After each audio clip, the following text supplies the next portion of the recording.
I've just woken up. It's my second day in the desert. Very dehydrated. Night sleep was interesting. It weren't the worst in the world. It did get very cold in the early morning hours, but other than that, it wasn't the worst sleep I've ever had. What I did do earlier, so before the sun was going to come up, what I did was upturn rocks like these, similar to this method. So I'd upturn these. Basically the coolness underneath the rock, just been there from the day before and all night, that will allow dew to form on here. Now, I've done it to quite a few rocks. I don't feel like it's worked too well, but by leaving this metal can out, and by leaving this can out, what I've done is managed to get dew forming. It's on a plastic can, but it seems to have worked.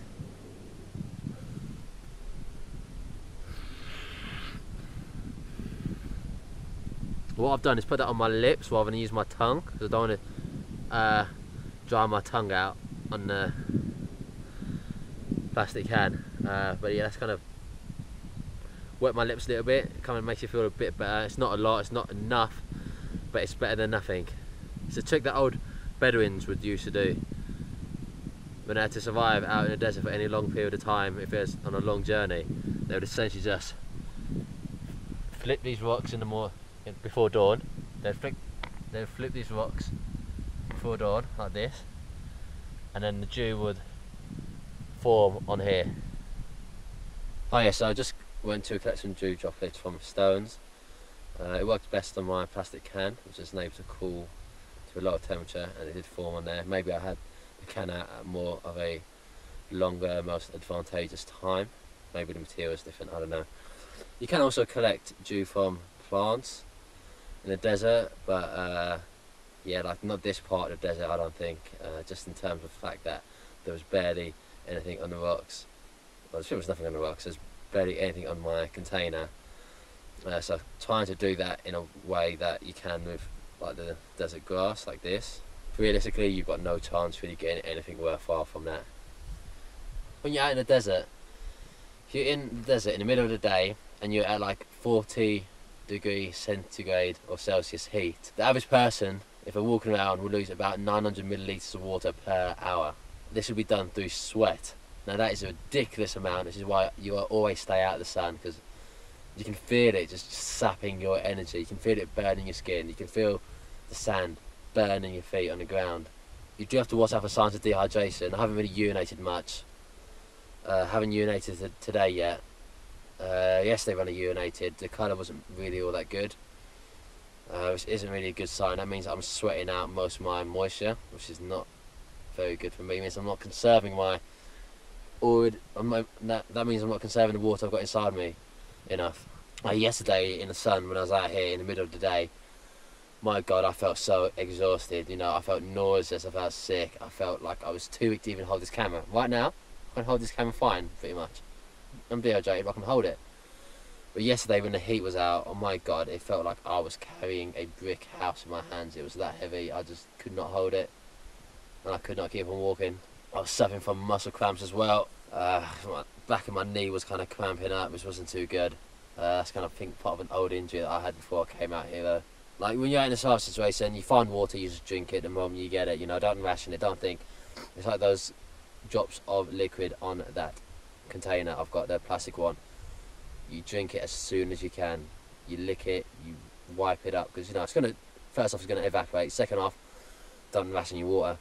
You know, people have been found out in the desert, dead, dying. People, don't ration your water.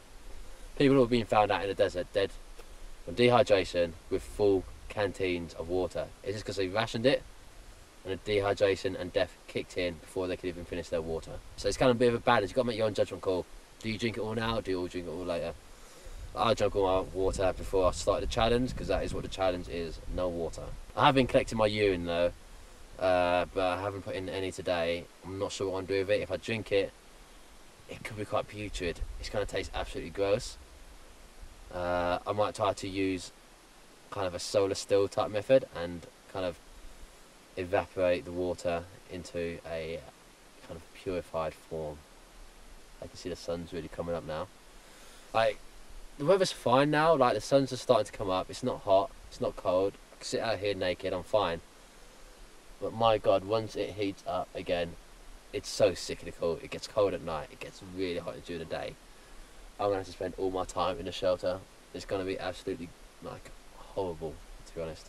No, I can't afford to stay here for much longer, to be honest. I'm going to see what I can do. I'm going to see what water I can gather, you know, try and make a solar still.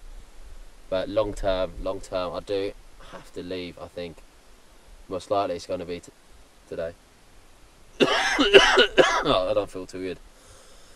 I got this weird cough as well. I hate this from sand and dust going into my lungs. And what you want to do is avoid eating. Eating means that the digestive system requires water to digest the food. So the less you eat, the better you will be, and the less water you use up. You can survive 3 weeks without water, about 3 days. Oh no, you can survive 3 weeks without food and about 3 days without water. So you should focus on keeping the water in.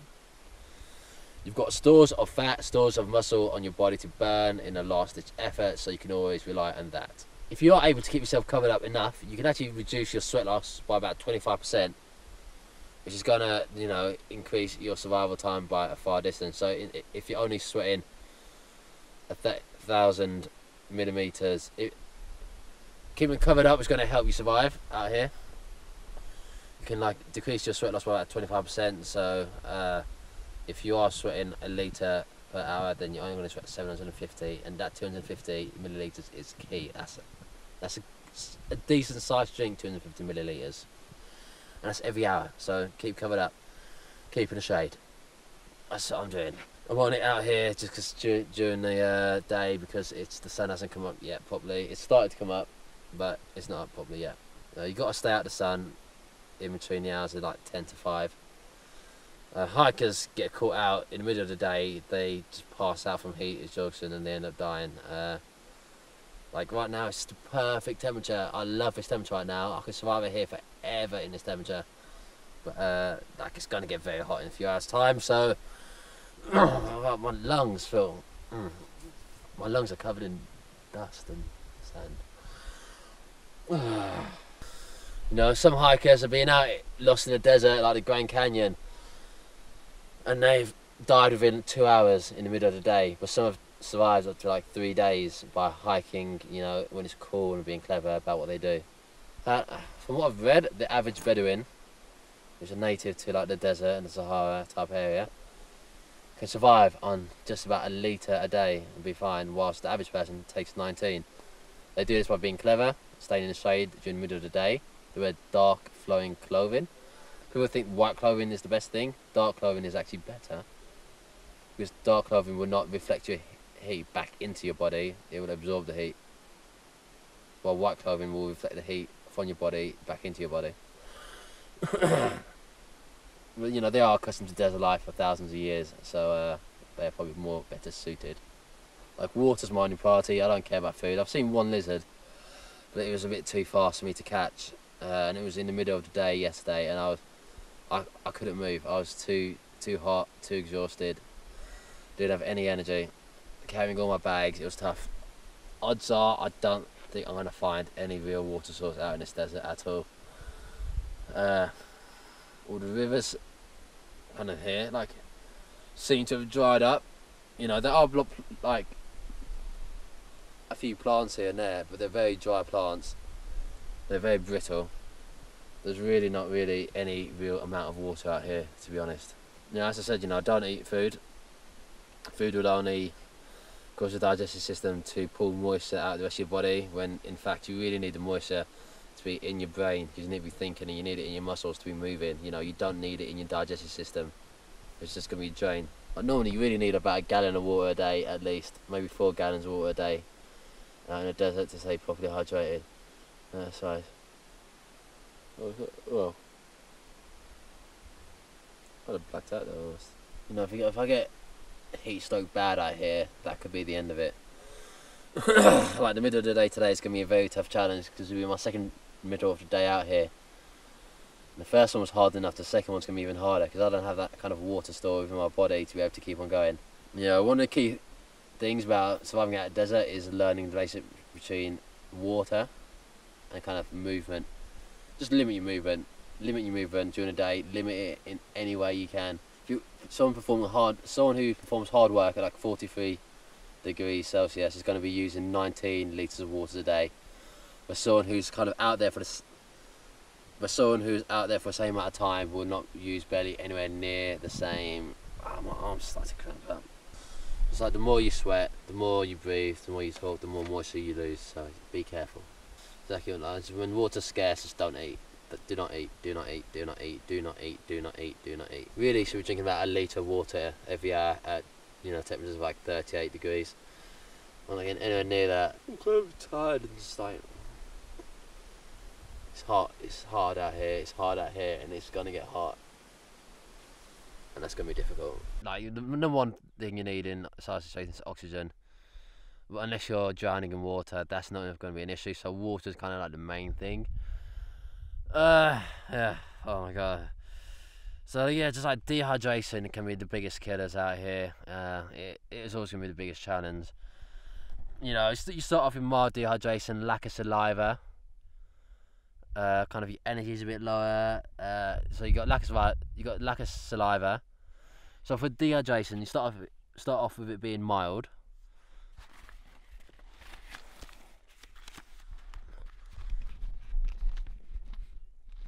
With dehydration, you start off with it being mild. You got like lack of saliva. With dehydration, you start off with it being mild. So you got lack of saliva. You got kind of a decreased frequency of urine. The colour of the urine will be darker, and the amount of urine will be less. When you get moderate dehydration, you get even less urine. You get dry mouth. Your eyes get a bit sunken. Your heart beats a bit rapid. You get more severe dehydration. Oh my god, that's when there's no urine, there's lethargy, there's irritability, you get vomiting, you get diarrhea.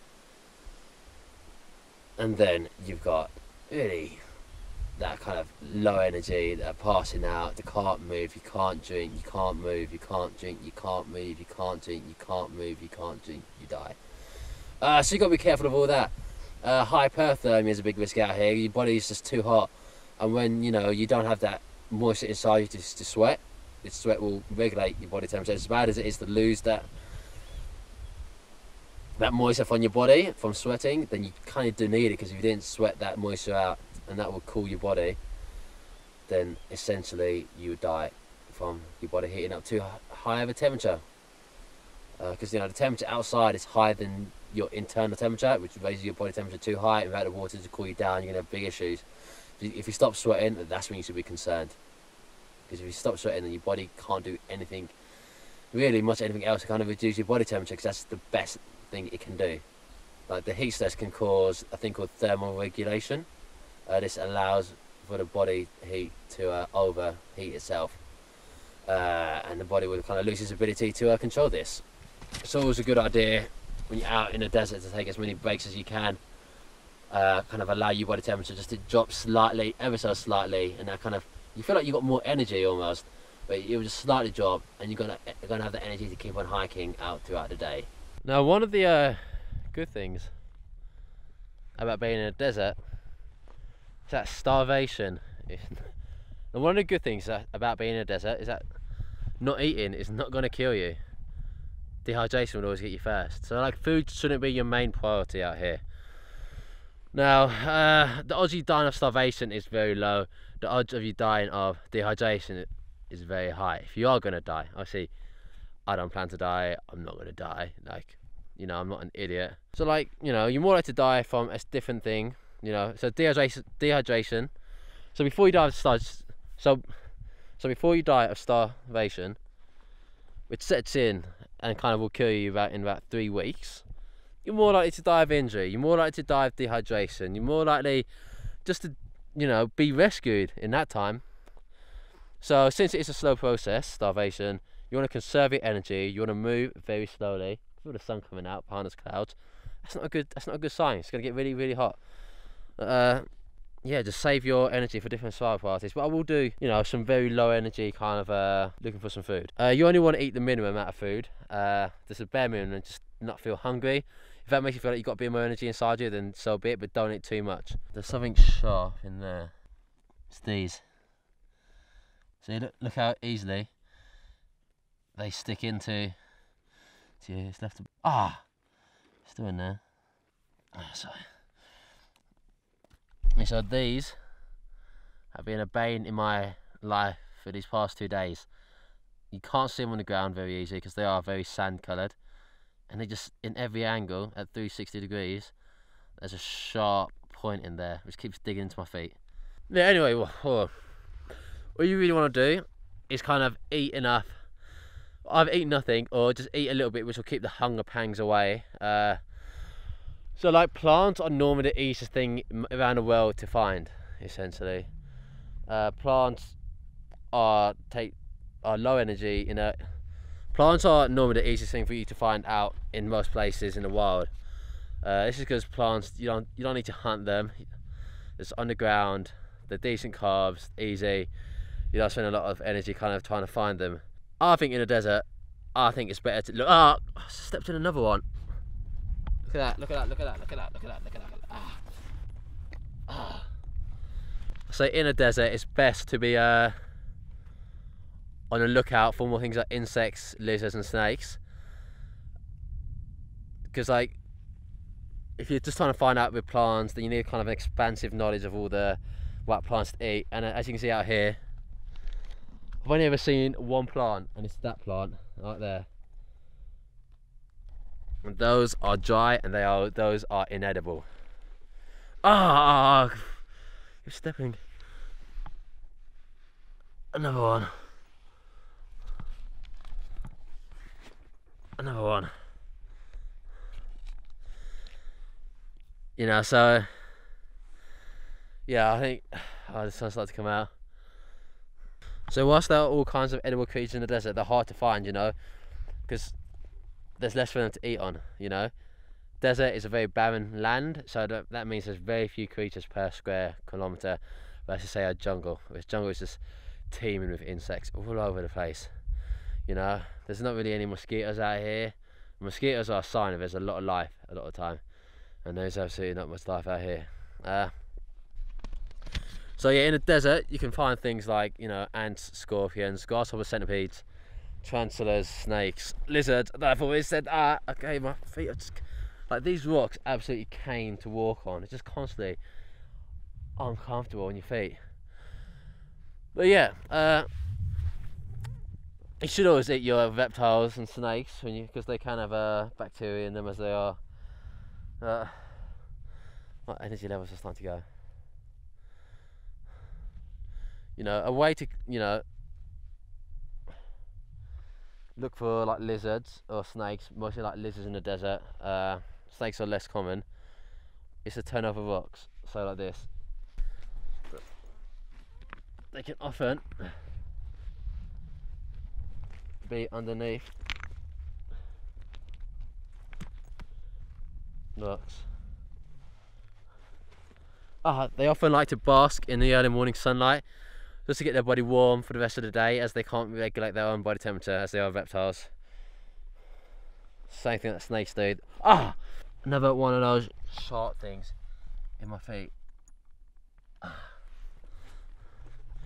yeah, what you want to do is be very careful where you put your hands. You know, when you put them down, kind of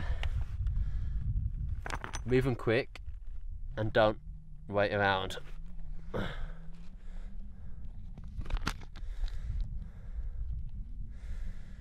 You know, you're more likely to find plants. You're more likely to find plants. Well, you're more likely to find insects and creatures to eat lizards in places where there's a lot of plants or vegetation. There's not a lot around here, so I've got really nowhere to look in particular. You know, they're more likely to be, say, near to maybe that plant, but it's just a barren place. It doesn't make that much of a difference. You know, lizards can be found quite out in the open at the time. You can kill them with like a stick or throwing rocks at them, or just catching them very easy. You know, in the early morning hours, they like to hide under flat rocks. So you just pin it, kill it with a rock, very easy. A snake is a similar way, with like to bask out in the sun in the early morning just to warm up their body. But you gotta be very careful they don't bite you, you know. Be careful exactly where you put your hands. Don't put them in any crevices, you know. I've seen crevices around here. Avoid putting your hand in there because you never know what's in there. You do see on these survival TV shows, you know, they see a crevice, they find a snake or they find a lizard, it's done straight away. That's because they put in hours and hours of editing and loads of times that they would actually not find anything. That's just, you know, they don't really often find stuff in kind of holes, because a hole might be there, but most holes aren't really inhabited. They're holes which have been used in the past and are no longer being used now. You know, there's so many dangerous things out in the desert, you know. Insects are out there that can kill you, they can carry diseases. Flies carry diseases from feces to feces. So you really want to be careful exactly what you're doing and exactly what you're handling. You know, you've got to check. You know, you don't want to be stepping over a rock like this and see a snake on the other side, so always go around the rock and be careful, because that's where they like to hide in, kind of that camouflage and kind of hide in the shade. Never shot one of these. There's quite a few that time. So see that the fact I'm walking around barefoot means our feet are at risk of being bitten by snakes. They can be at risk of being just, you know, standing on rocks, standing on anything that could be sharp.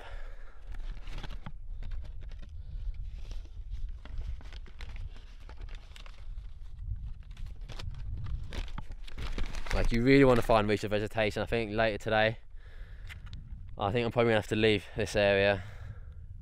So I don't think I can stay here for much longer, you know. There's not really any source of food or anything.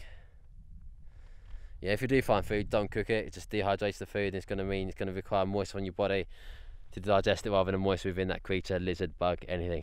You know, the more barren the desert, the less things you're going to find out there to eat. So I'm finding that to be very true. Always be careful, like if there's any place that creates shade, like your shelter, they can create danger for you. I think I'm done for now. Just rejoining me right now. So I was just trying to see if I could find anything behind this kind of layers of rock. It's kind of like this, kind of like breaking it down. Guess what I've just found?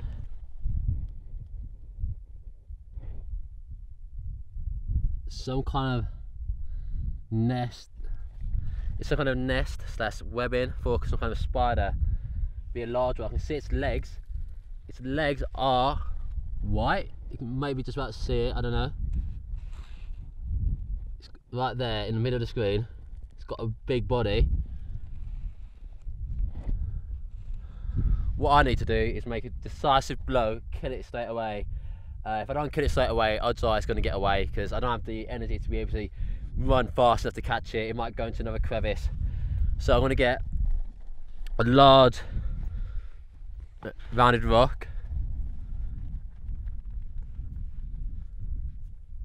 I can see it in there, I can see it in there. I'm just gonna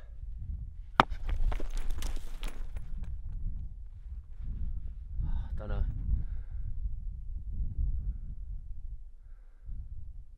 No idea, I've no idea.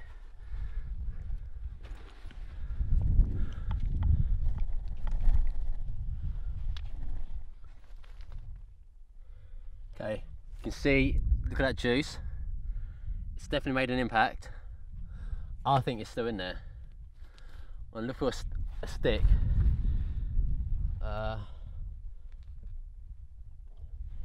Unfortunately, there's no really good sized sticks around here. I don't want to leave the area because I don't want to lose it. There we go, here. This will be okay. It's a weak stick, but it's the only stick I've got.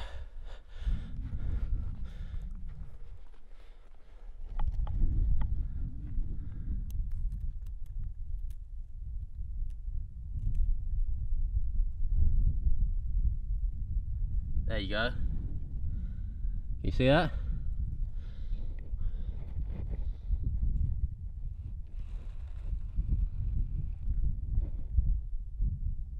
Got it.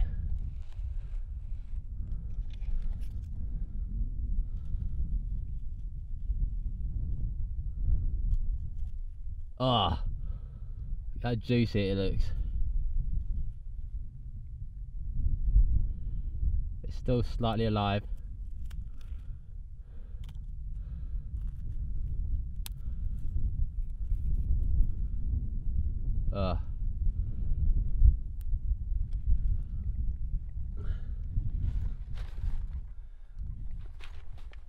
Get a nice flat rock to put it on.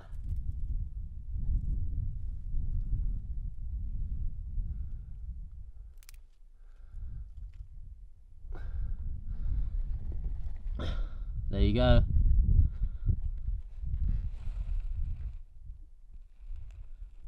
There's a bit of food for me. It's a pretty big one.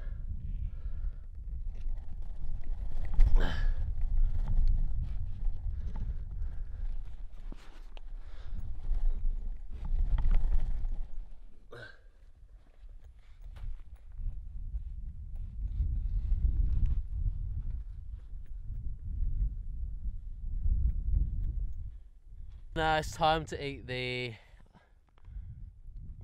twice. I can't identify what kind of spider or tarantula it may be. No idea. Please let me know if you do know. Well, that's gonna be way too close. Twice, I don't know what this spider or tarantula may be. Could be poisonous, I'm not sure. Let me know if you do know what type it is. I want to eat the legs and the abdomen. I want to leave the head. I'll just cut it open with a sharp. Look how sharp that is.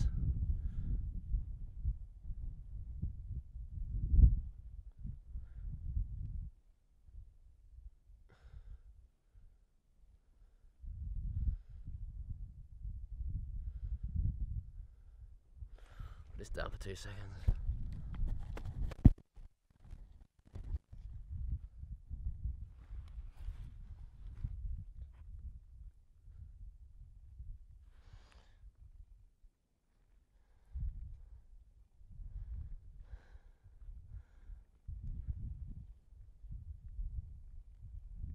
I don't really want to waste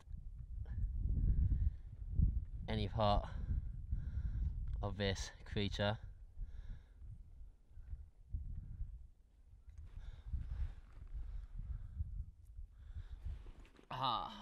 Yeah. Sun's starting to beat down on my back.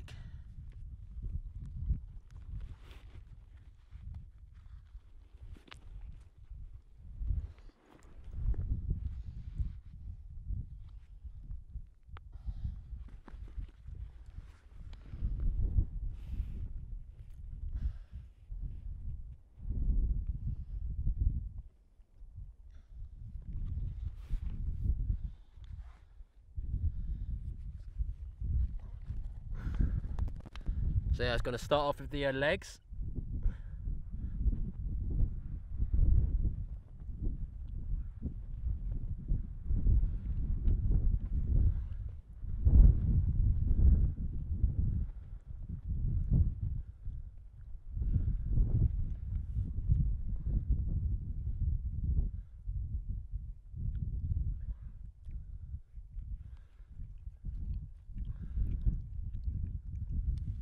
It tastes crunchy. Not too bad. You can see ants are trying to get at the spider now as they sense the food. They'd never be able to get a spider if it weren't dead.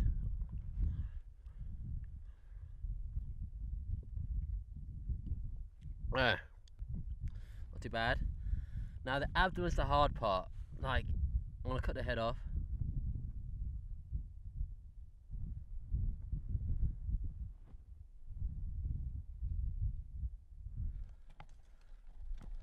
Let's get 2 more seconds to do it in.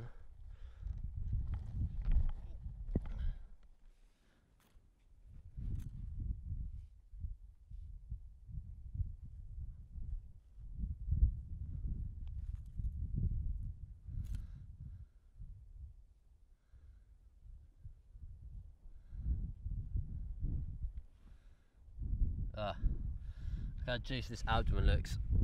Well,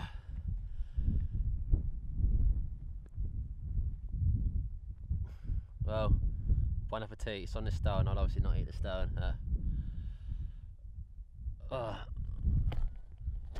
Let's turn this camera there so you can see it better.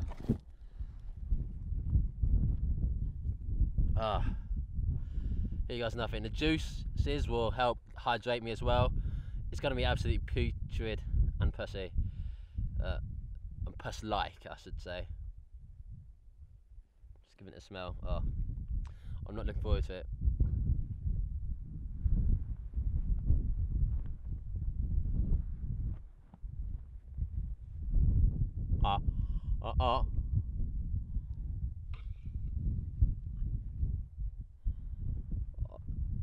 Oh.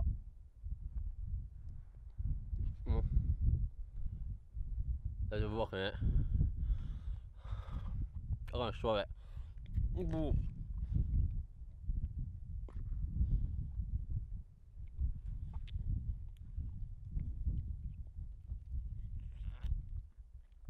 Oh.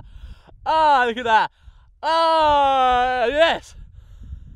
Oh, oh God. Oh, that's gross. Oh. Oh. Okay, and there's just the head left. I do have to take out, there's a small rock inside there, so I have to take out, but my God. Oh, there we go, there's... That will keep that sustenance going. You should eat little and often, and that was quite a juicy spider's abdomen, so that'll help keep me going. It'll help stave off those hunger pangs. And yeah, I feel like that's a positive for me. A nice juicy, I don't know, desert spider, you know, yeah, desert spider most likely. What I'm gonna do now is gonna utilize the sun's energy, the heat, to get a solar steel. Now I don't have any waterproof kind of plastic like bin bags to kind of make one out of that. So what I'm gonna be doing is making a solar steel by using the greenhouse effect, using bottles. So here's a bottle I saw earlier. It's just so many sharp things in the ground. There you go, that's a... No, it hasn't really got, it's quite old. It has got a small, it hasn't really got any small holes in it, so it should be fine. What I'm gonna do, yeah, is create a solar steel using this. I mean, obviously you ask, oh, where do you get the liquid from to make a solar steel? Well, I've been urinating inside my black canister since I came out here yesterday. First off, it's got my urine in. Oh! Wow. It's absolutely putrid. Now,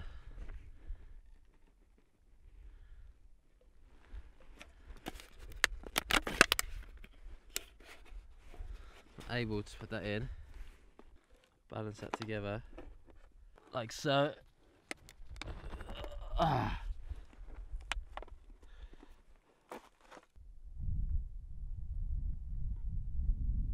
All I need to do is now seal this up with as tight a seal as possible. Probably can't use the lid. I'm going to seal this up using some of the parachute material, and then any droplets will go into here. My problem is that it's quite an overcast day out in the desert today, which means that it may not evaporate this enough. The advantage here that this is black. It's going to absorb heat, absorb the light, and this will heat up and make this evaporate. And evaporation will go through this tube. I'm going to use some parachute and cover this part up, and that'll give it some shade, and that'll give some good airflow around here, so it'll keep it nice and cool. So that will turn into liquid at the bottom. But I do need to cut some parachute up. I need to get a sharp rock, and yeah, I'll be able to do that. Also, just cool it down by using dirt. Will help keep the sun off it. What I want to do is smash a rock down on another rock until I get a sharp enough piece.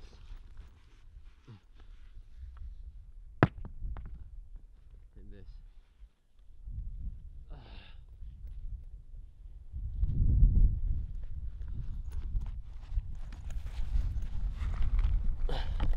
What I want to do is smash this rock over on that hard one in the ground. Just more brittle. This one's to smash into a sharp piece, hopefully.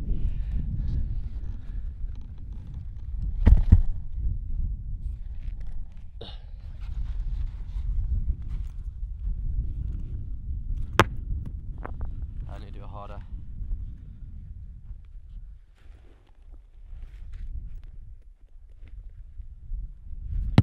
Missed it.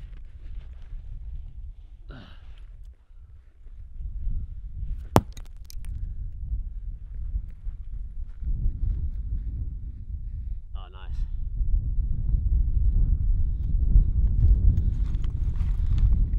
Look how sharp this is. I'll be able to use that and cut this parachute up.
Once you get a tear inside it, it cuts a bit easy. I'm going to put it parachute pieces underneath a piece of rock to stop it from blowing away. I think I need a bigger piece as well.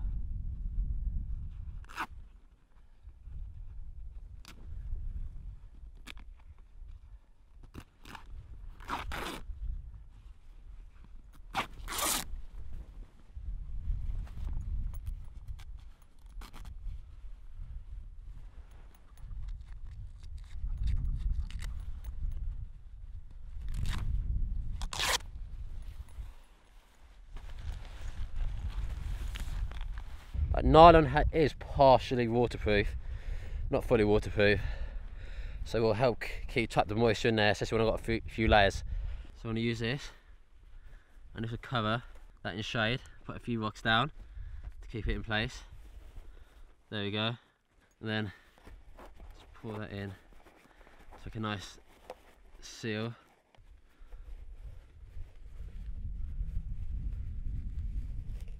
And that's sealed in. Now, the only way for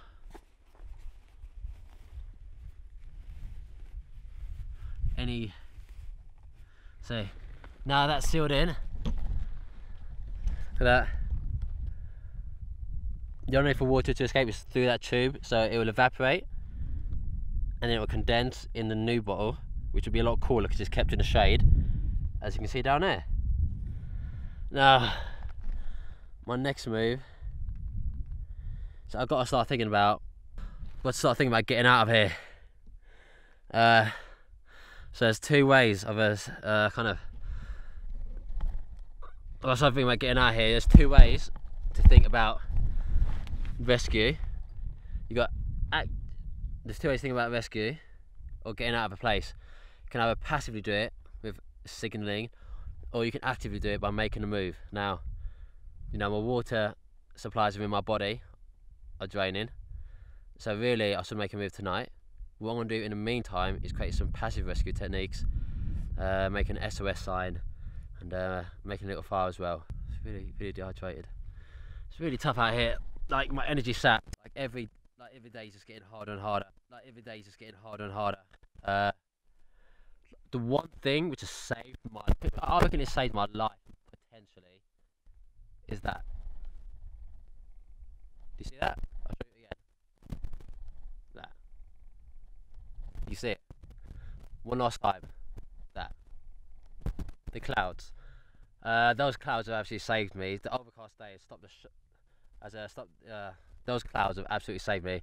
The overcast day has stopped the sun and burning me, and increased my body temperature. You know, it's not as hot as it should be, as it could be.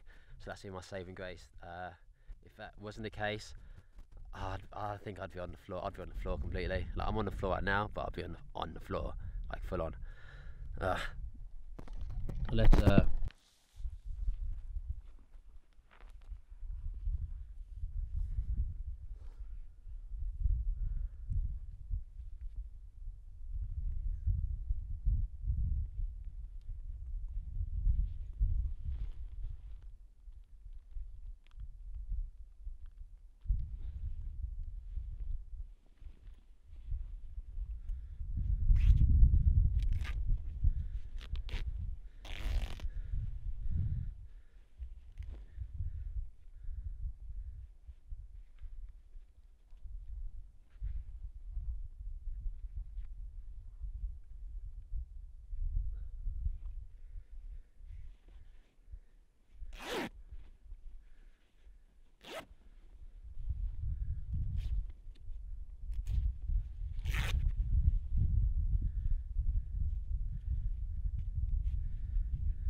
Now you do have to be careful.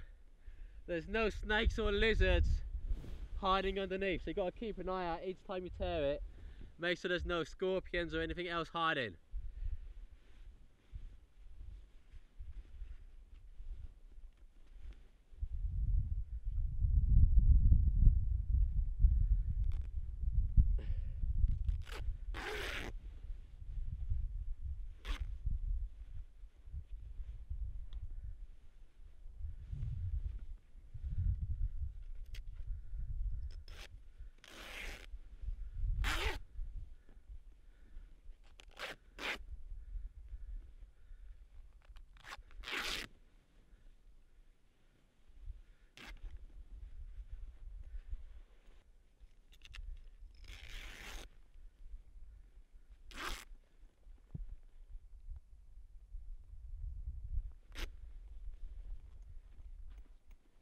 So as you can see, it's really hot outside now.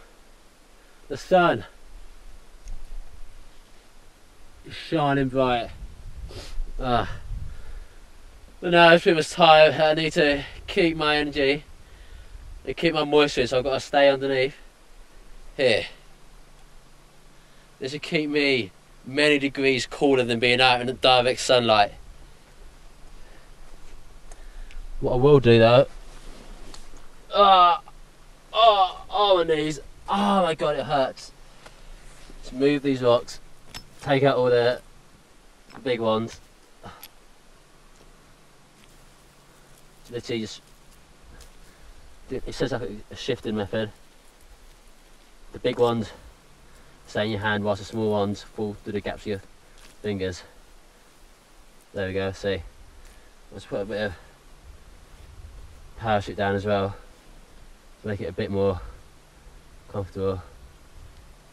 I think I'm going to have to climb that at some point. There's my solar still. Oh, I've had some rocks fall down on me there. Still working away. There's my parachute shelter. It works better in the night. During the day it's not as effective as this kind of little cavern. No, I do have to be careful being in this little cavern. I have to check that there's no kind of because this is where I found that kind of juicy desert spider. You have to look if there's not any kind of lizards or snakes hiding in here, because if I like this spot, then for sure as hell lizards and snakes will like this spot as well. I'm not the only one who's going to like it here. I would say this location is pretty much, try and realize my lips are so dry. Oh. I'm literally down out here. It's so bad. It wasn't too bad this morning when I had cloud cover, but without cloud cover, this place is absolutely tough. I plan to leave tonight, leave this kind of spot, hopefully be out and get back to people by tomorrow. I know somewhere around that way there's an old river. It's probably dried up, but rivers generally locate near to people. You do have to be careful putting your hands in here, because you know, a snake, you could like very much, you know, snakes like to stay away from humans, because we are predators at the end of the day. But you have to be careful when you put your hands around here, because you know, if you alarm a snake, then it's going to react very quickly in self-defense. Like, you've not got to be careful about the places where you choose to scope out. I've chosen this place. I think it's a good place. I've been next to it last night. I felt safe enough to sleep, so it's good enough for now. You know, the last thing I can afford is to be bitten by a poisonous snake. It's hard enough having these kind of heat issues, but you know, being bitten by a snake would make it 10 times worse, you know. So you've got to be careful where you lay down, you know. You want to be in shade, but you want to be in safety at the same time. So you've got to kind of use your mind and make a choice. Like, I don't sit on the ground directly for 2 reasons. Firstly, the sunlight's been on the ground, it's heat up the ground. Second reason is that it's very uncomfortable. When you're naked, you've got loads of little rocks kind of digging into you. It's not too nice. You know, a lot of the time, you know, scorpions or anything like snakes or lizards hide underneath the ground. My lips are so dry, even when I lick them, they don't get any dry. I mean, my lips are so dry, even when I lick them, like, they don't really get any more wetter or more wet, as they say. So my lips are so dry, even when I lick them, they don't even get more wet, to be honest. They just get a bit gloopy almost. You know, the golden rule of the desert is to look where you touch, you know, look before you touch actually. You don't, you know, find yourself stung by a scorpion who's just camouflaged or hidden underneath the sand or underneath a rock, or a snake or anything like that. I feel like as I talk, by the end of the sentence, my mouth just feels so dry, everything just sticks together. Man, hard to talk, you know. It literally feels like my brain is swelling up at the moment. Feels like, imagine trying to squeeze a size 10 foot into a size 4 shoe. Like, oh, it doesn't work. It does not work. Luckily, because I'm in a part of the desert, well, luckily and unluckily, like, it's been hard to find any food, or I haven't found any water, but because I'm in quite a dry and quite a part of the desert where there's just no vegetation, it's meant that I haven't had to come across a snake, which was, I could try and kill it, but, you know, as much as I could try to kill a snake could try to kill me in the middle of the night, or might just be around the corner and just, you know, in self-defense bite me in the leg or somewhere like that. And so one thing I want to do during the day, I think it's around like midday, it's got to be about 1 or 2 o'clock, is, you know, staying in shelter. This is as cool as you're going to get in any part of the desert right now. This has been in the shade all day long, so it's not really hot to the touch. It might not be comfortable, but at least I'm in the shade. The sun is right overhead and I've still got shade. I should be thankful for that. I should be thankful for the clouds which covered me this morning. Since I do plan to be staying in this one spot for quite a while now, because it does have shade, and I'm, you know, see, I can't even talk. Like, it's really hard out here. I don't think it's hard to kind of comprehend how difficult it is out here. Yeah, so since I'm in the shade, I think I'm going to, because since I'm going to be stay put in here in the shade, I think I'm going to make an SOS sign. If anyone sees it, anybody will be able to see it. I'm kind of doing this more for an example. But yeah, you never know. The biggest danger in the desert is exposure, the heat during the day and the cold during the night. So, you know, I'm staying in the shade, staying cool. It's going to take a lot less moisture. I don't feel like I'm burning up. I'm avoiding getting sunburn, which is good, because sunburn will make your skin dehydrate and it will make you even hotter than you were before. So this is a good sign. The best defense against the sun is simply, it's not about covering yourself in ash or mud or anything like that, or clothes. It's really about good shelter. Stay in shelter, stay out of the sun, and that's your best defense against the sun. It's the only real, truly effective defense against the sun. All the other defenses just minimize it. This kind of actually gives you a solid defense. You know, whilst I'm still getting more dehydrated, my lips getting more dry. I do wet my lips by using the urine, because the salt content in urine, it probably makes it a bit worse, but it kind of makes it better for the short term. And I do have plenty of urine left in that bottle to use up. Now the sun rays are so dehydrating. You know, the wind is a killer as well. I'm using this time in this kind of shade to kind of assess my situation. I've got a bit of a plan going now. When you're in the shade, you know, you can make a better kind of formation of ideas, because it kind of reduces your stress. You're not in the heat, you're not getting heat stress. You're able to kind of conduct your thoughts without thinking desperately about water so much. So, you know, my plan, I think, is to stay here until the sun goes down. I want to make my way up that little mountain. Like, it's a tiny mountain, it's more like that rock hill, pretty much. Rock hill, yeah. So I'm going to make myself at that mountain. Well, it's more of a rock hill, or like sand dune type thing. It's like a rock formation. Like a rock formation, yeah. So it's more like a rock formation rather than that. I'm going to make myself at the little mountain. I call it the little mountain. It's probably not that high. It's easily hikeable. It'd be hard to do in the sun and the heat, so I'm going to stay here until that time comes. Whilst I am here, I will prepare myself for the hike I'm going to have to make. I'm gonna make myself some clothes, something for my feet, something for my hair to get the sun off it. Something to keep me warm at night. Yeah. You should always avoid trying to lick your lips, you know. And I do feel guilty of it. I lick my lips because, you know, your lips are kind of the most outwardly visible sign of dehydration, and it's like your body, your skin gets dry, but you don't really notice it. Your body inside is getting dry, but your skin gets dry, but it's not that bad. Your body's getting dry inside. You know, you're about 70% water. You probably go down a few percent. You go down any more than a few percent, you probably end up dying. But the lips are like an outward kind of organ in a sense, and they're quite fleshy and quite moist normally. So when they're dry, it's really quite noticeable. You know, shelter is the most important thing. You know, shelter from the exposure of the sun. You know, this shelter's really been quite handy. I think having on this rock, it's very cooling. It's very cooling. I've got to be careful if it does kind of pour down. I don't know. It probably won't. It's the desert. You can get a flash flood in this area quite easily because the desert floor is quite hard. It's quite tough and almost impermeable at some point, so it's not going to soak up the rain. It's almost like concrete, to be honest. God, I do feel like I am suffering from heat exhaustion, to be honest. It's not so bad now I'm in the shade, but whenever I'm out in the sun, it just absolutely kills me. I don't know, you have to be kind of aware and take aware of these things. You know, I don't really have much of a medikit. I don't really have a medikit at all, to be honest. So we have to kind of see what we can do. You know, what you want to do to avoid this is kind of work during the evenings and not during the day. During the day is the worst time to be moving, because you're going to be feeling the heat so much worse than at any other point. So the first thing you kind of get is like heat cramps. This is because due to the lack of salt. So first thing you do is get heat cramps. This is due to the lack of salt available in your body as you kind of start to lower those levels. You lose the salt through excessive sweating, so your body starts to cramp up. Is that sense? You get muscle cramps in your legs, your arms, anywhere you can kind of imagine, to be honest, most of your legs and arms, about your abdomen as well.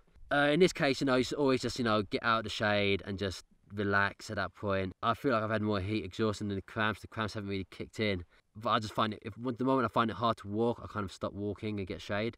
So that's maybe how I'm avoiding heat cramps, to be honest. So I feel like when I've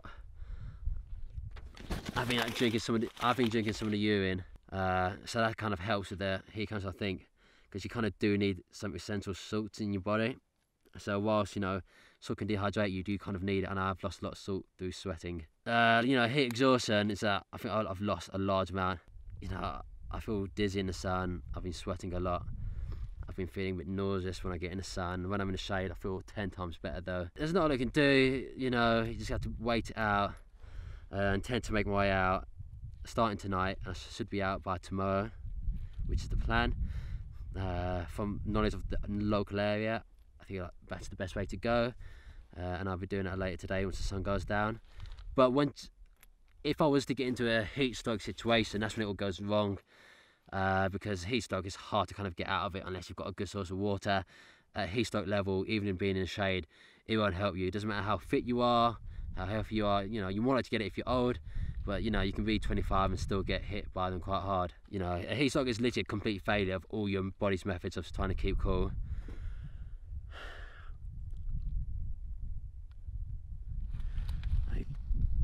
Like, you know you're a heat stroke when you start making bad decisions. I don't think I've started making bad decisions yet. I'm not too irritable. So I think I haven't got heat stroke. I've had heat stroke before.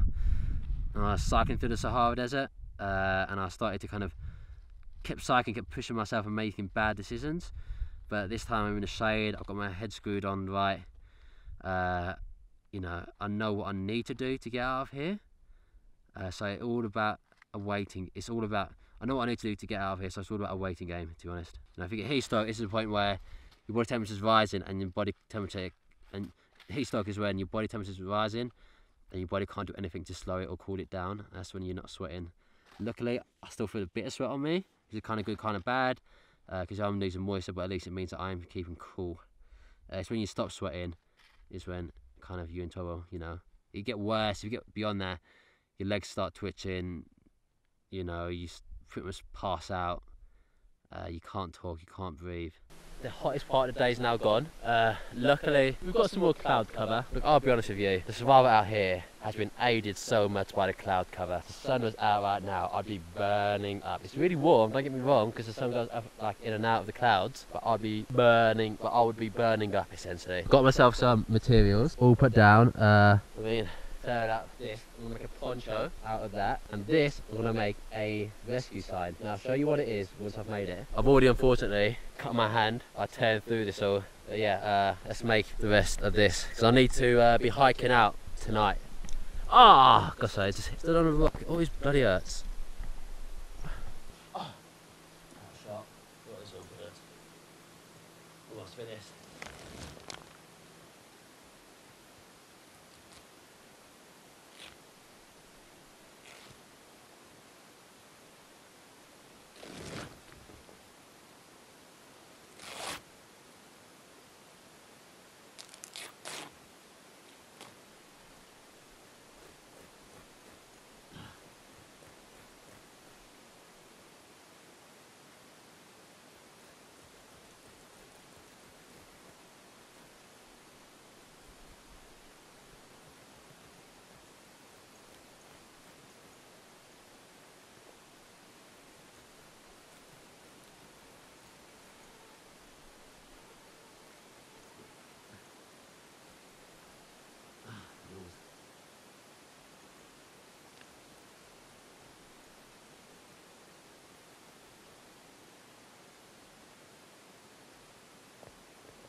There we go.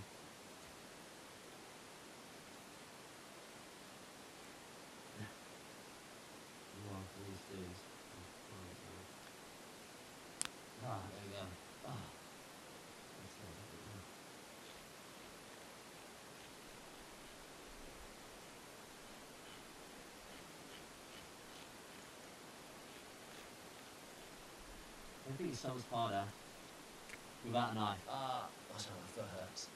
There we go. Did a bit. Let's just get this all more in the correct place first.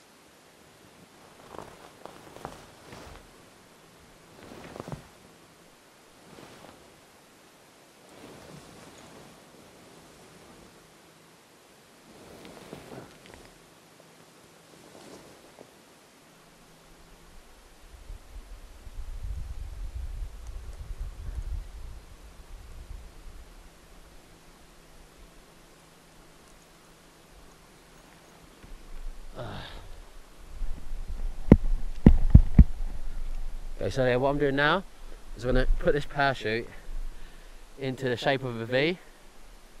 A V is an international sign, an internationally understood sign for rescue.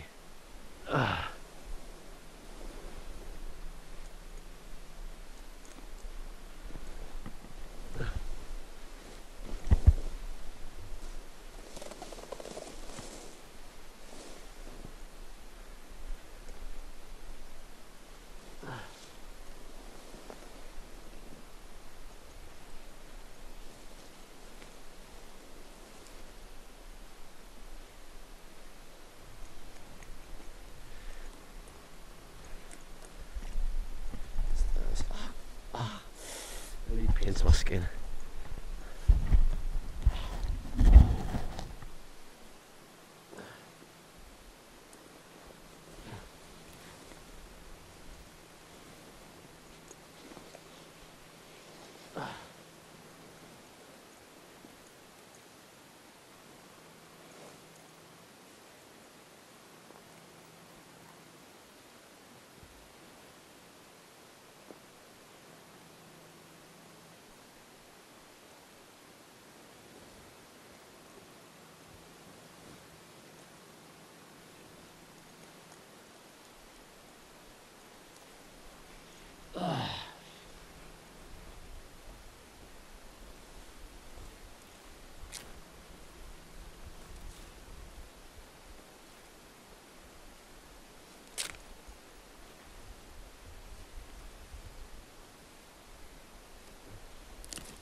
for now.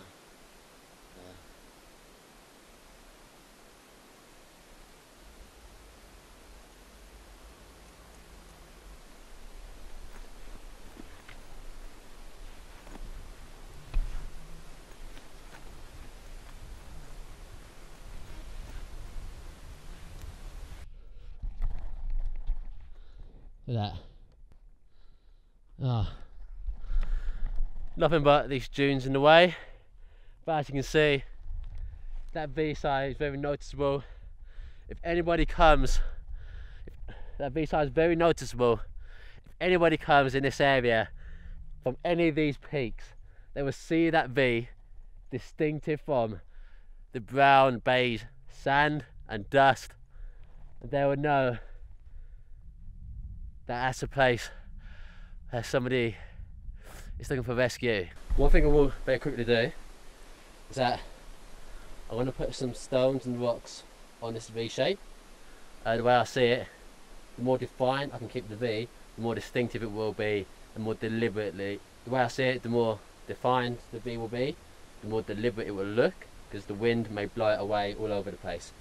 Because it is a parachute, it is quite lightweight. Together it's quite heavy, but it's quite lightweight. So just gonna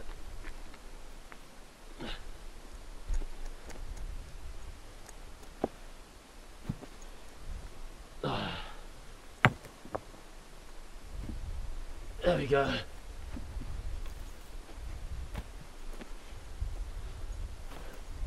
Now that's going to stay in place much better than if I not put any rocks on it to weigh it down. It's time to make me some clothes, ready for this hike and wear out.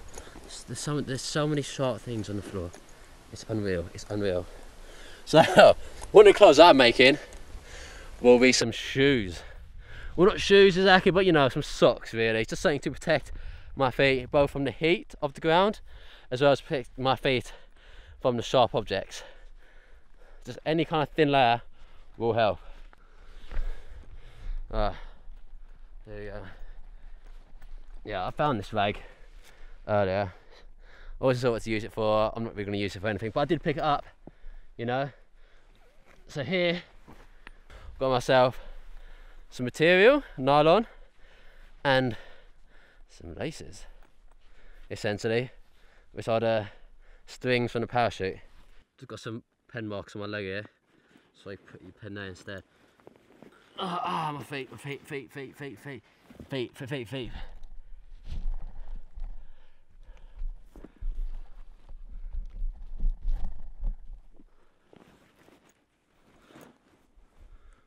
Okay. So here we go. First off, this will be perfect shape. Take a bandana. There we go. Just roll it over a few times.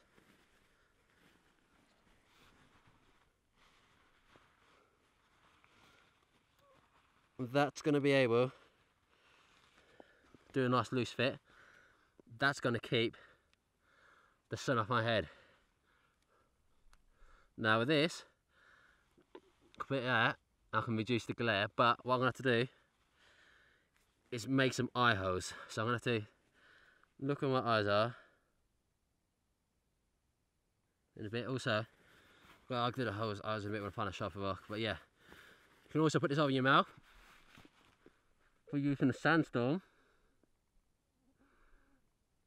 and it also keeps your moisture inside your mouth while you're not going to be breathing out and letting all evaporate. So there we go, 2 pieces there done. Now to make the shoes, which is the hard part, because it's kind of more improvised. Okay, so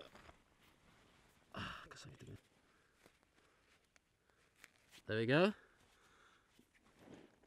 a little shoe. It's actually a lot easier than I thought it was going to be.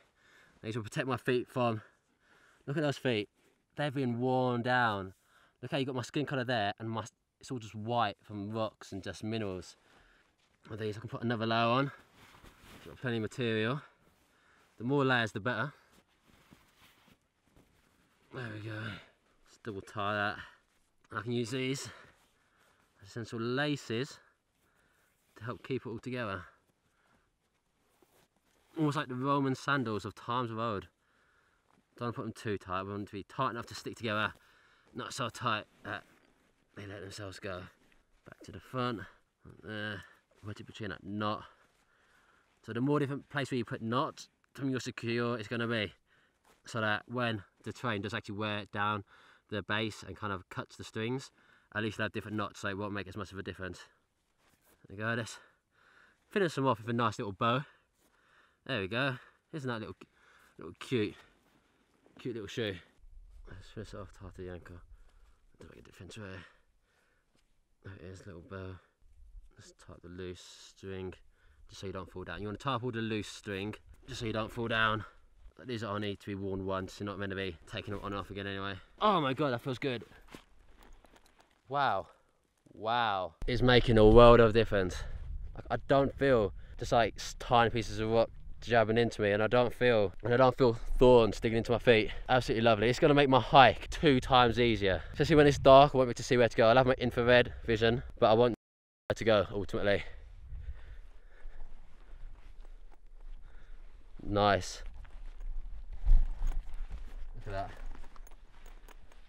Second punch, I need a sharp rock.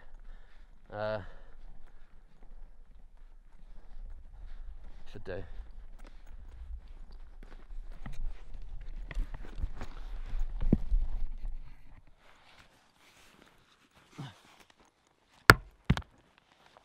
Harder.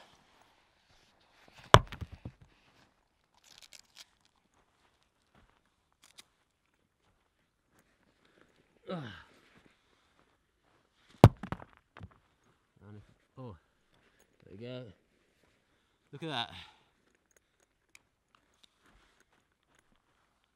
This isn't actually from that attempt. I think I did this earlier. As you can see, it matches the same type. This earlier when I was making my one earlier. So this one is very sharp, and I'm a big fan. Okay, just match.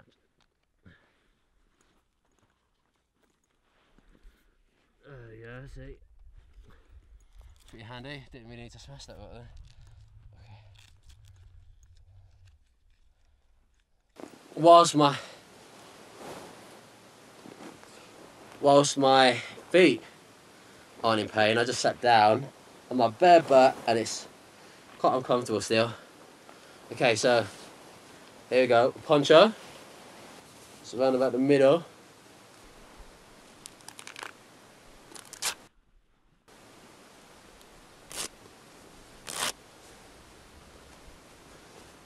Got a big old head, so need to make it a bit bigger. There we go.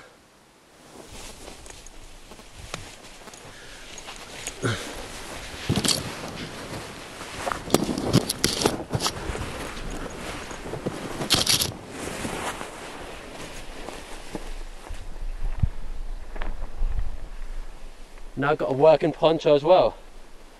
It's a bit long, so I'm gonna have to make it a bit shorter. But done. Obviously I'm going to have to take it off now because it's not going to be useful until later on in the night. But yeah, it's going to make some few adjustments, but that's going to keep me warm in the night because it's nylon, it's not really breathable. So in the night it's going to be lightweight, yeah, it's going to keep me warm. Winds are picking up. That could be a sign of a flash flood coming. Now when the winds are picking up, the skies are as grey as this in the Sahara Desert. That well could mean a storm's coming. As much as I would relish a storm, I am naked and I will get cold very easily. Hope it doesn't come.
buildings there, and that means people.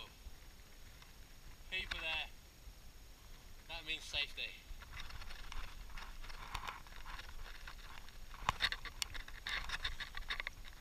I'm in a bit of a predicament at the moment. My solar still hasn't been too successful. There's only a few droplets in there. I guess because it's been quite an overcast day. It's now the evening, and I plan to. It's now the evening, and I plan to essentially hike out tonight. You know, it's getting nice and cool. It's almost ready to hike, but I want to wait till it's actual dark, and that hiking will, you know, maybe be made a lot easier by the low heats. Because it helps keep me warm during the night if I keep on moving, so it's kind of win-win. Yeah,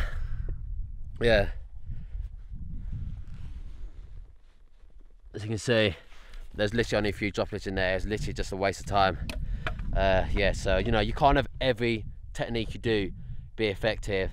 I've avoided drinking my urine so far, but it might be time to.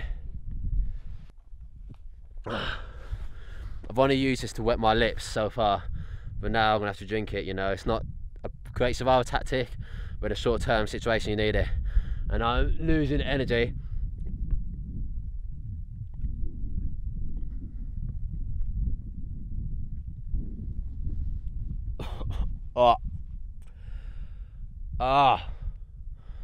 That's absolutely gross. But there's a thing I knew that was going to be bad. It's worse than I thought. It was worse than I thought it was going to be. It's like into account. It has drizzled. It has drizzled a bit these past 2 days. But it's not enough. It just falls to the floor, evaporates straight away. It just doesn't form into any kind of thing you can lick. Even on the parachute, it goes into it, and you can't even lick it off. I'm just wasting more moisture licking it off. I've been thinking about this idea for the past few hours, thinking this is my last kind of chance. I'm going to try doing an enema with this urine. It's not nice enough to drink, so I'm going to try an enema, and essentially my organs inside will essentially absorb the liquid, and that'll hydrate me, and it'll avoid me having that horrible taste. I've seen it done before on TV a few times, enemas, and I know that urine therapy enemas exist. I've remember seeing it online at one point, people using urine therapy. They have sometimes drink it, and they've also used it in an enema. They've also used coffee enemas, I guess, to get the caffeine into your system fast, and urine enemas. Okay, so I'm going to give it a go. What I'm going to do is lie on my left hand side. That's the best way to do it, to avoid losing any nutrients from your bowels. But essentially my bowels will be absorbing all this. This is going to be absolutely gross. I bloody well know it. I bloody well know it. Get the tube going. This is what happens. I'm so desperate for hydration, and I need this for the walk. You don't realise how, you don't realise, even when it's overcast now, I haven't had a proper drink in the Sahara heat, and I know this could work. It might not work, it could work, but we're going to give it a go. So put this inside, not too deep. Just when I tip, I'm going to tip it upside down, and tipping it upside down will cause the liquid to flow through. I'm going to try to tie this around to make a kind of plug, to stop water from coming out the sides.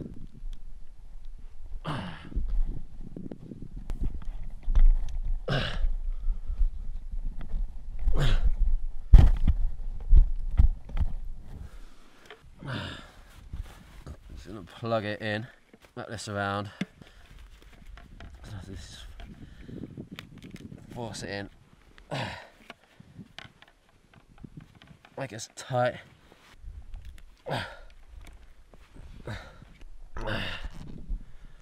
Okay, as tight as still as I'm going to get. It's not too deep.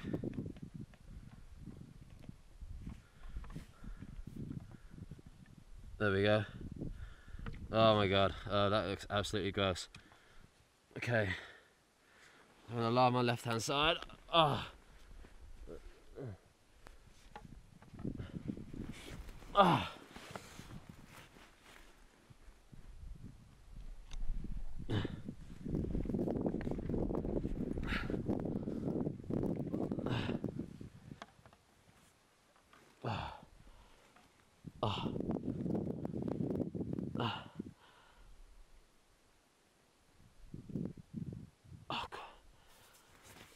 It's not going in. Oh.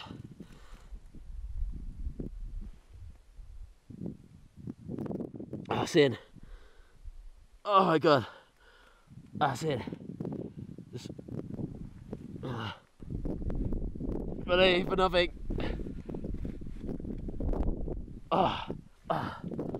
Other side.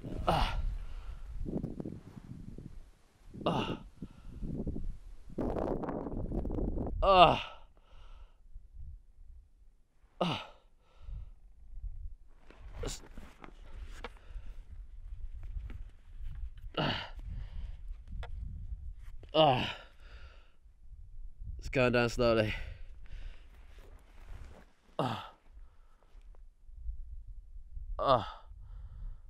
There we go.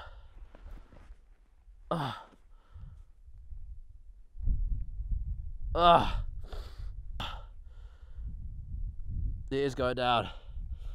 Oh my god.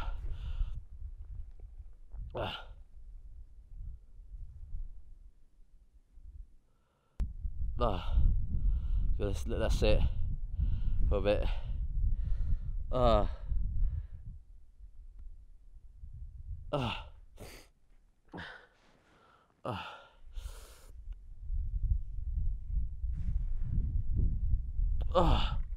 See if that is in.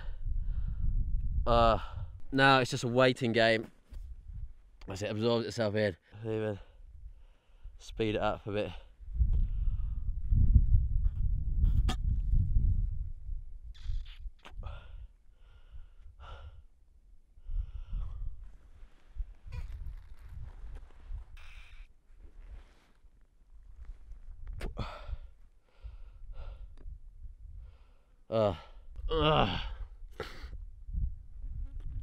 I feel so much better after anyway. Like, I don't feel like I'm fighting fit, but I feel like I've got some moisture inside me. I'm just at the moment avoiding bending down, as that might force the release of those fluids out of my kind of rectum, because essentially I want to keep it in there as long as I can, and as my kind of my bowels, my rectum, whatever, is going to just essentially absorb it all up, and it's going to kind of be used throughout my body. You know, I know there's obviously salt in urine, but I've been sweating a lot, and sweating gets rid of a lot of salt, so I've been missing a lot of essential salts. Now my plan. Now I've scouted up there, at the top of that mountain.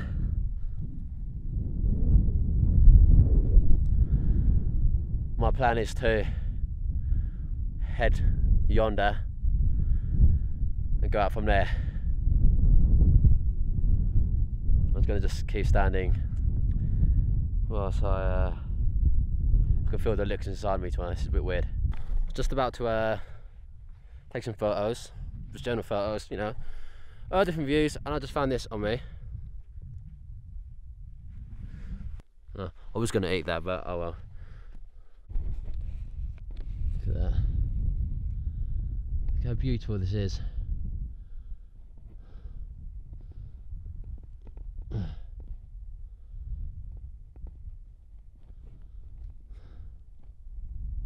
It's beautiful. As much as you're out here surviving, it's easy to forget how beautiful Africa is. Look at that. Like light shining down from the heavens. It's absolutely beautiful. I've got a long trek ahead of me tonight. My bags are almost packed. I'm getting ready. We're going to make a signal fire first, I think. But yeah, my bags are almost packed. I've got an all night long hike out ahead of me, and hopefully I'll be out of this desert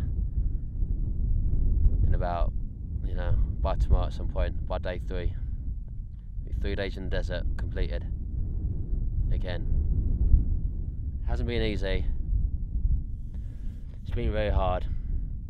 The dehydration is the worst part, but I've managed it, and I've learned a lot.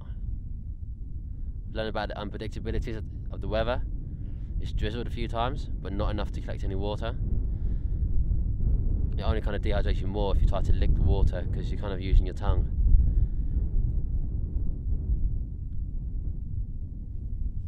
My feet are absolutely caning. I'm kind of stepping on the little sharp pieces all the time. But at the moment I feel serene. I think the sunsets are always my favourite part of the day. As long as the weather's, as long as it's not raining, it's not too cold, nothing can beat a sunset, you know. No one is seeing this sunset from this angle. I'm the only one in the world at the moment who's seeing this sunset from this angle, and it's absolutely beautiful. Like, it's breathtaking. Like, it was as painful as this trip has been. And sometimes when I'm struggling and it hurts, you know, I forget why I'm doing this. I forget why I put myself through all this pain. And that sunset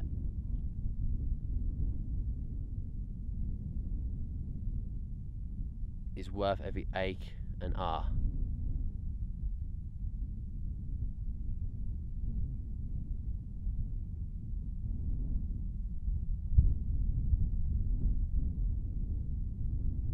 I can see the moon in the background there. By the way, this light is an infrared light. It's not a light which I can see anything with.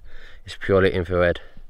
So this light isn't a light, it's just purely infrared.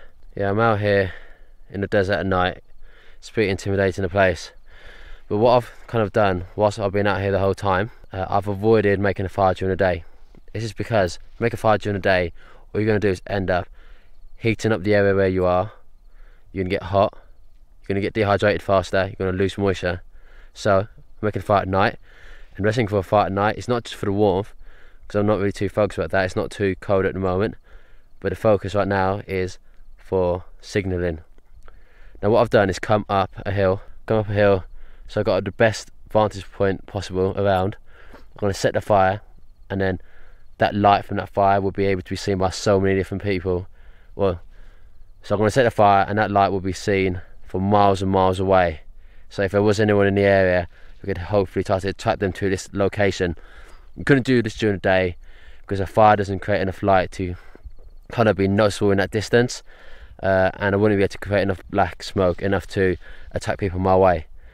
So yeah, I'm just going to make a signal. I'll put the camera down, and what I am going to do, I'm going to use the battery.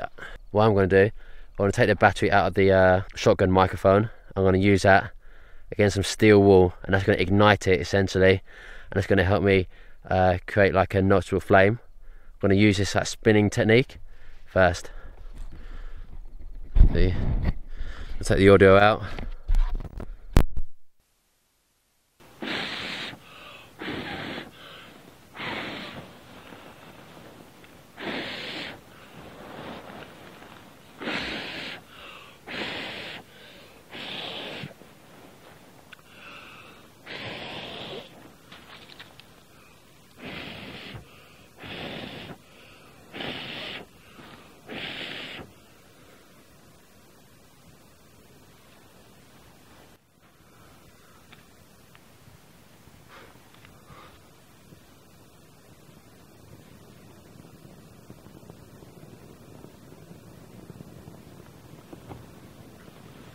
As you can see, this fire will be able to be seen from miles and miles away.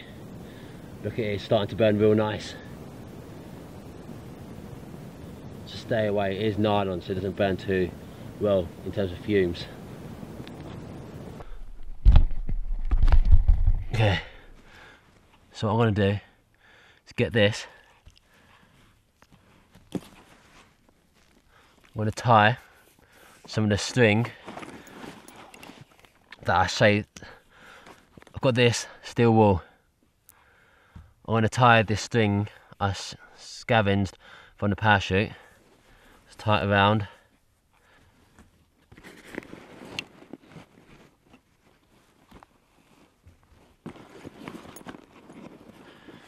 And I've got the battery for my shotgun microphone.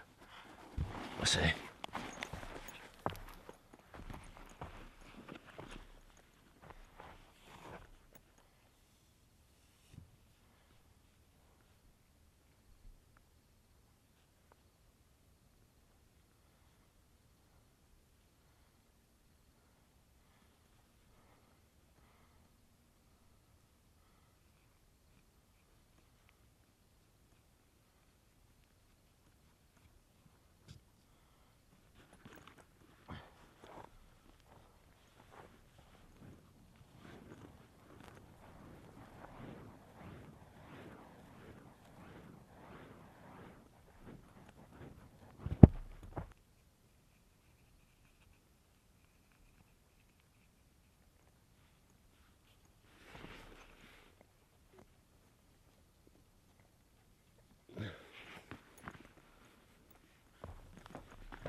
Also use this now. Now that will take anyone's attention if they see it in any distance. It's quite an irregular way to create light, but it seems to have worked. Now what I will do as well, I'm going to use this to light up the parachute. To me the parachute's dead weight. Should be a dry night. I'm going to be hiking the whole night, so using this parachute is pointless. I've made shoes, bandana, mouth guard and a poncho from the parachute, and this is all the remaining that's left. It's dead weight, I should burn it. It's going to create a fire, which you can see in the distance. Nylon does kind of set alight fast and burn quickly. It's not a slow burner, so let's have a look.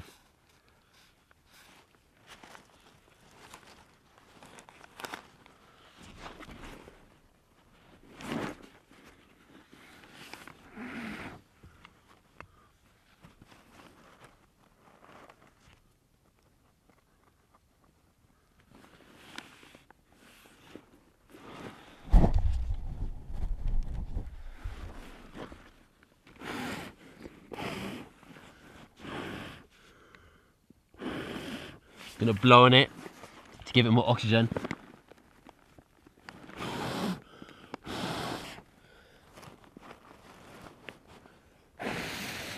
Stop the smoke up. It's a good sign.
As you can see, this fire will be able to be seen from miles and miles away. Look at it, it's starting to burn real nice. So stay away, it is nylon so it doesn't burn too well in terms of fumes.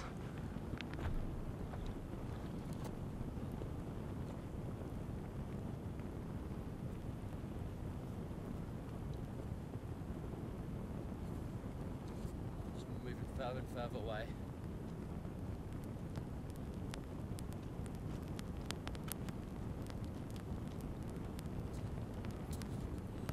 You can still see it.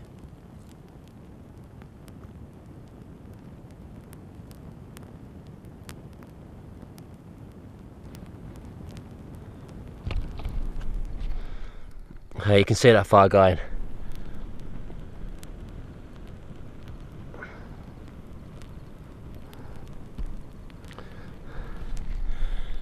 See.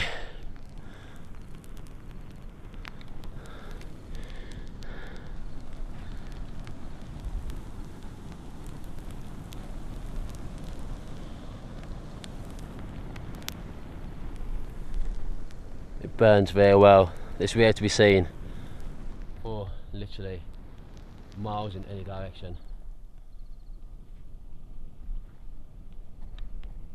At this point it's brighter than the moon, so yeah, it's gonna let it burn.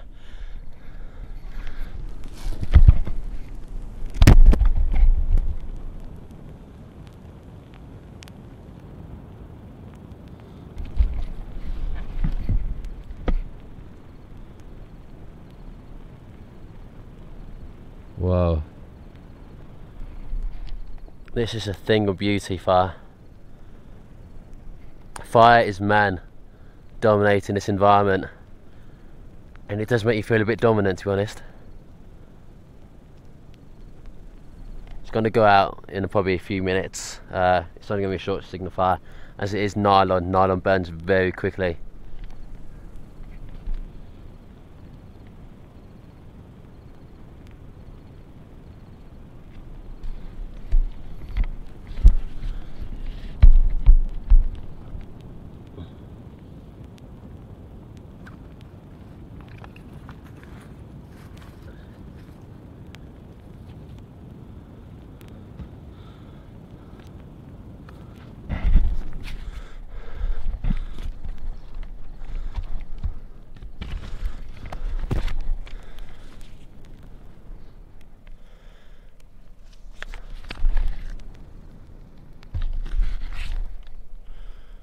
Now, if I wanted to make a more long-term fire, I could have used a lot of kind of shrubbery, like twigs.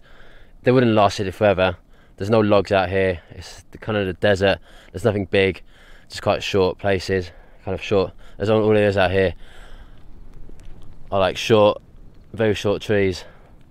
Now the only thing out here are very short, tiny little shrubberies. That's it.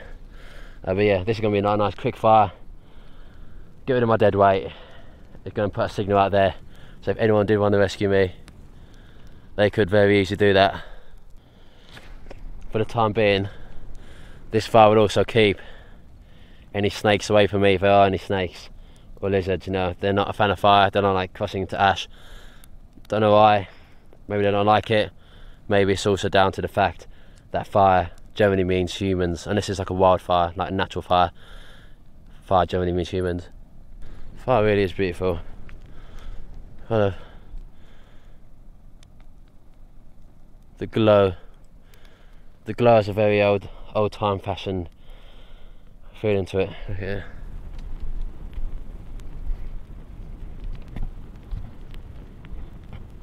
Wow, that's beautiful. Zoom in. Look at that. It's art. That is art. I'm zooming into it. It's beautiful. Look at that. You don't realise how much better you feel in the night when it's cooler versus the sun when it's shining down. The sun is way too hot. The days are way too hot. But the nights aren't too bad. Especially when you've got a fire next to you. You know, I feel like I've got so much more energy within inside me at night. That's why it's the best time to hike. You know?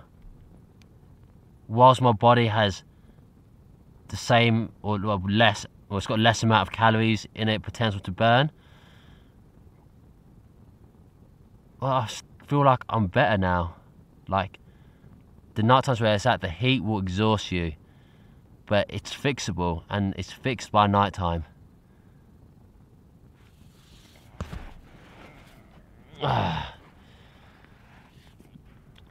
It is absolutely beautiful to look at.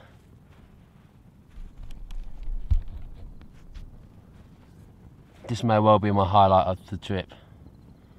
That and the sunset earlier. Just got a few more minutes left in it, I reckon. Another 5 or so.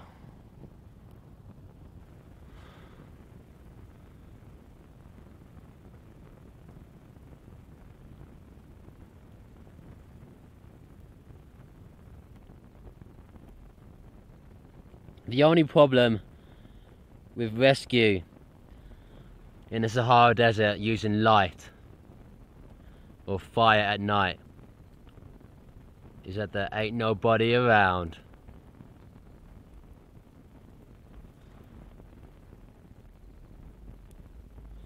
So I did this fire on a hilltop. This means there's be greater visibility all the way around. Because the higher you do the fire, the signal, the more people that can see it. If you did your fire in a valley, then nobody's going to see it unless they're at the edge, at the top.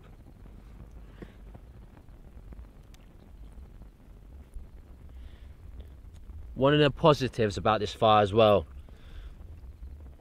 are that it keeps the mosquitoes away. I've been feeling myself being bitten by flies and mosquitoes around here a bit earlier in the evening. This fire will keep them away for some time. You know, they're not a fan of ash or fire. Fire's about to go out soon. But yeah, the idea is that I made this fire on the top of a hilltop. This means that it have greater visibility in the distance. If you just make a fire in the valley, then only people who are higher than you will be able to see it. But if you make it on a hilltop, you get greater visibility in greater further distance where people can actually see the fire. So it's going to go down soon. But the only problem with making a fire in the Sahara Desert, even especially at night, is that there's just goddamn nobody around. You can light the biggest fire you can in the world, but if there's nobody around to see it, then what's the point?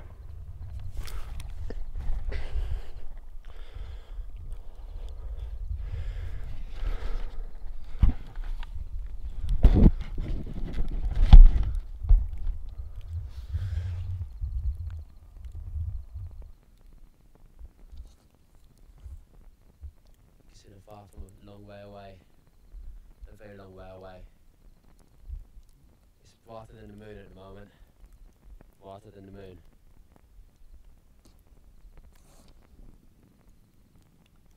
Those other lights around it are just my camera lights, by the way, nothing else weird.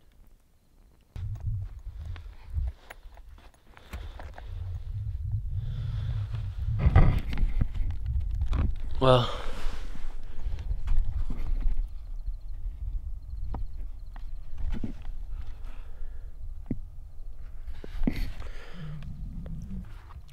that's the end of the fire.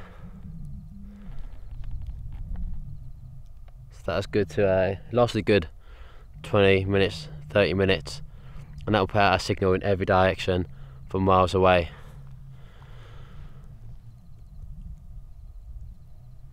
Now I'm going to get over to start hiking and risking myself. I did a recon going up the mountain earlier, and I know which distance and I know what direction. I did a recon and went up the mountain earlier, so I know kind of essentially what direction to go in. But you need to take into account also the distances. It's hard to tell distances, especially when you're up that high. It's very hard to tell distances, especially when you're up that high. You know, my lips are quite dry. Yeah, so it's very hard to tell this. It's very hard to tell distances when you're up that high, essentially, because partly because of, you know, the whole different viewing angle, and also you got to take into account the fact that essentially when you're out in the desert, because everything looks so familiar and repetitive, you know, something looks a mile away, then in reality it's probably 2 miles away, and so forth. But I'm gonna just pack up my cameras now and get going. Just again, this is a infrared light. This isn't a actual torch. It literally purely only works to help this little infrared camera work better, but it messes up my other cameras. So I'm just getting ready to leave camp. I've been packing my bags, double checking that I haven't left anything. I'm going to start hiking out, and so yeah, just pack my bags. I've been kind of checking that I haven't lost anything. Just going to start hiking out now. Whilst the sun's down, you know, it's gotten a lot more cooler out here. The cooler it is out here, you know, the less energy, the less sweat, the less stress I kind of go under. But I do feel myself currently being bitten by, I think, mozzies. I haven't had any issues with them yet since, but like, because the weather's kind of, obviously, because now I'm having issues with mozzies. Did have issues with them last night because I was underneath a parachute and I was asleep, so you wouldn't even feel them. And now I'm awake, I do kind of notice that they are kind of biting at me. That goes to show ignorance is bliss, because I bet they were biting at me yesterday.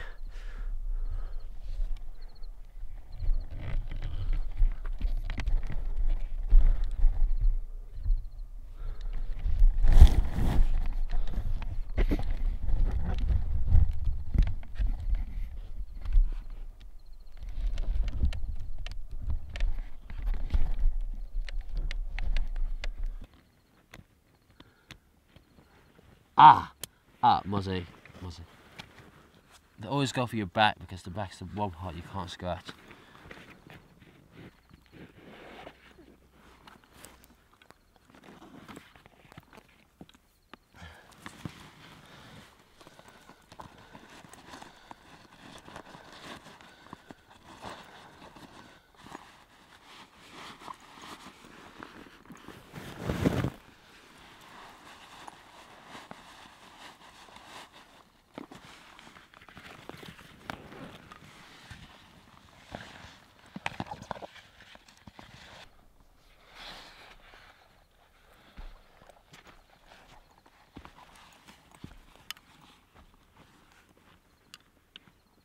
So hiking out,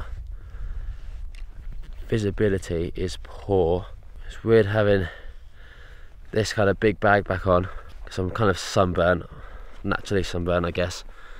I'm sunburnt now. I've had worse sunburns though. The ground's very unsteady. Visibility is gone, I can't see. So I just stood on something really sharp. It's these again. So if you can focus to see that. Those sharp balls. They're just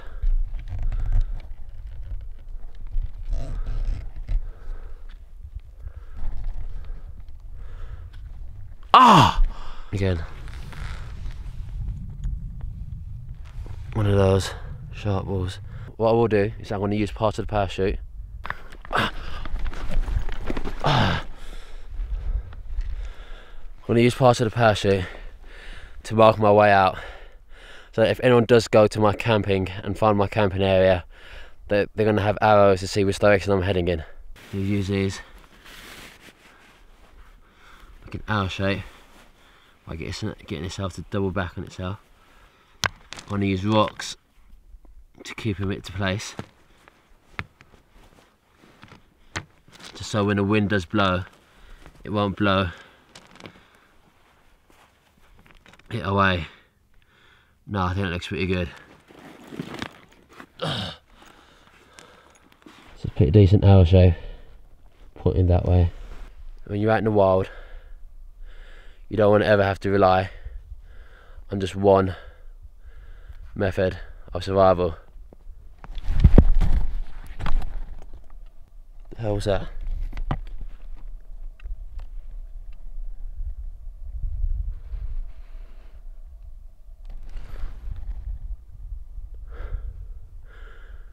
I definitely heard something scuttling around. It's fast. It's near my feet. Anyway, let's hike on.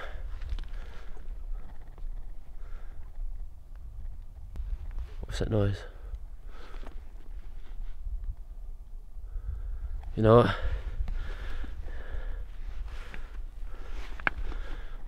What's on here?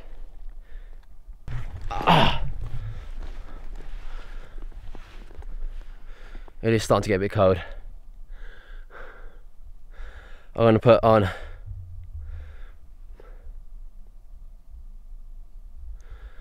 it's starting to get a bit cold. I don't want to have to waste energy trying to keep warm, so I'm going to put on my I can't even think of what the word is. This dehydration's getting to me. I can't even think. Poncho, getting bitten, getting bitten, getting bitten, getting bitten.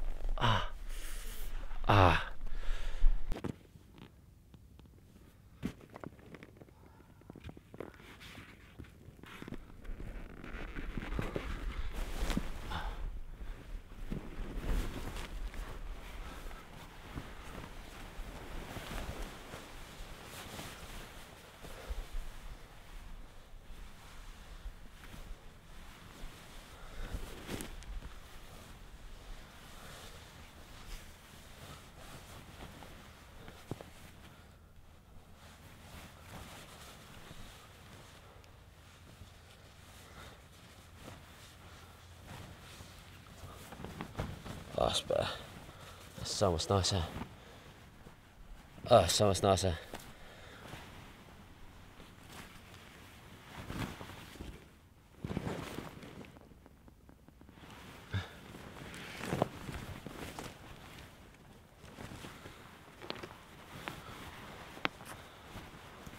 So let's get the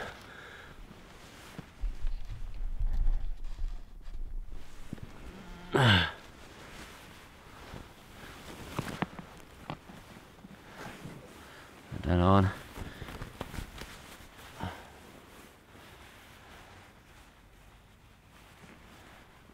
Also, I did make this bandana to keep me cool during the day.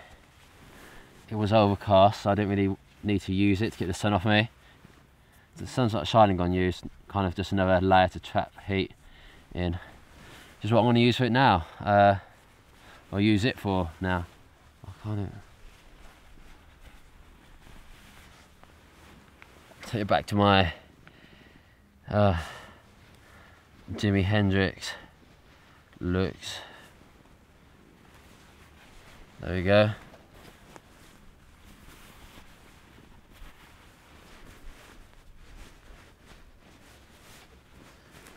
Fold it, Fold it again.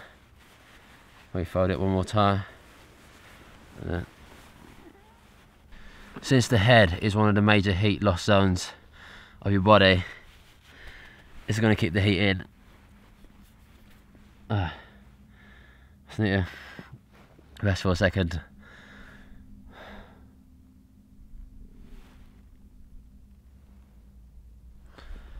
It's a bit, yeah. It's a bit knackered, to be honest. Starting to get really tired. I need to start moving again soon because I'm getting tired, and if I get tired I'm going to fall asleep. I think that's, I don't know, it was my other camera, I think the SD card's full. I'm too tired to care about that, to be honest. Stop. I don't know why I'm making that sound. Okay, so I think you turn yourself off. Oh, mate. I'll tell you this. Sitting down and doing nothing is so much nicer than walking. You can really feel the cold without this poncho over your screen. Oh, so it's not. I really should not be on the ground staying still, but I'm just so tired. I want to lie down for a bit.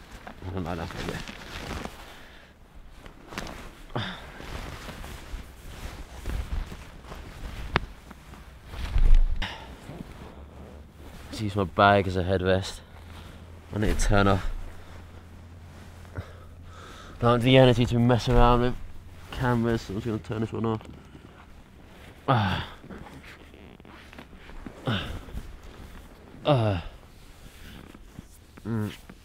Let's talk. You know what? As I go, I'll be a trooper. Okay, let's. It's kind of comforting. To see your own face on camera. God.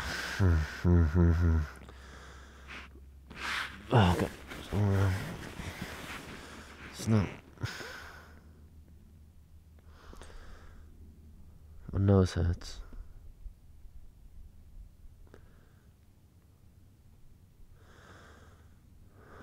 I don't want to sleep. I know.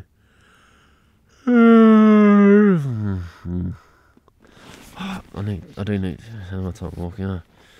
I need to sleep at the same time. Like, I can't do everything. I'm getting bitten by mosquitoes unless I'm in there.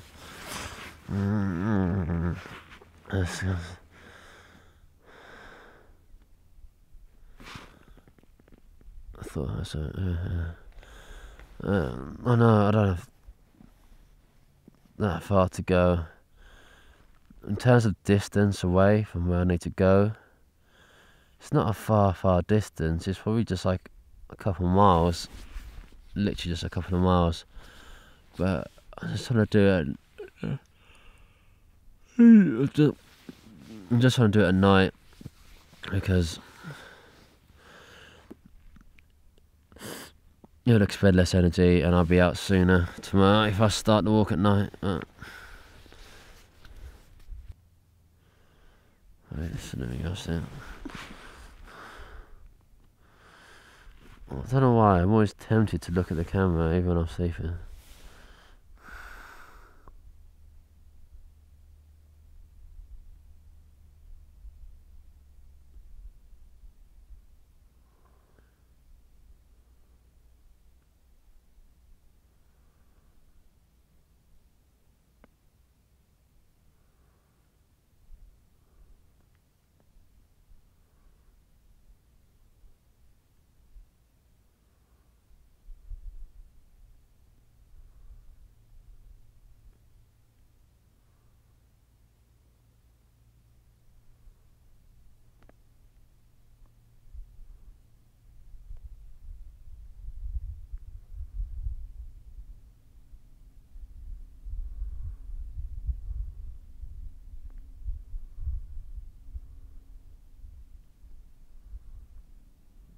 Tell you this.